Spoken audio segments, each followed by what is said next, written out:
How's everything looking for our weather machine contest? Because I know you've got some interesting art right here. We went and visited Highland Elementary, and look, they had a couple of these signs here that I brought in. But man, I mean, we were welcomed with signs of all different sizes. Take a look at the video as we launched into the arena. Hundreds of waving hands, and there you see some of the signs. Some of them take 2 people to hold up, and a lot of detail in there. It's great. And others, a little smaller, but all of them very meaningful. We appreciate that. So we got it going right away. Gavin, Dylan, Alex, and Jillian all lended a hand as we filled up the weather balloon. I said this before, but they had a balled for bucks recently. So you know, I can tell.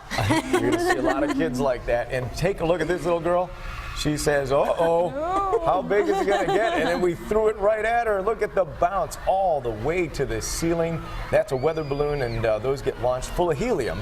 And that really, we tell the kids, if you want to launch those for a living, there's actually a job that allows you to launch weather balloons.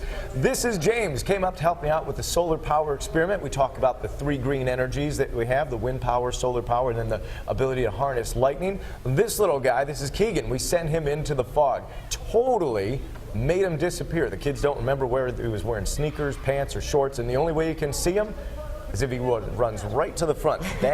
That's some thick fog out there. And then we took the cloud out into the crowd. We tried to make this as interactive as possible.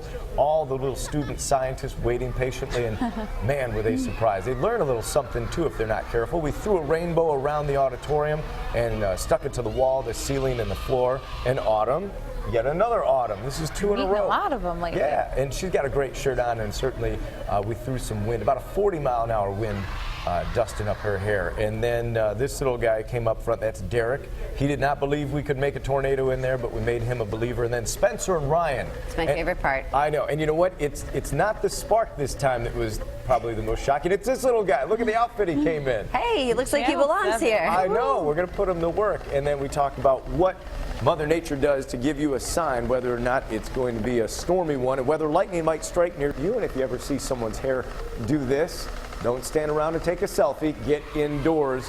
And it looks like we made a little bit of snow there as well. Kids loved it. But we're going to see some snow in western New York this week. Let's go.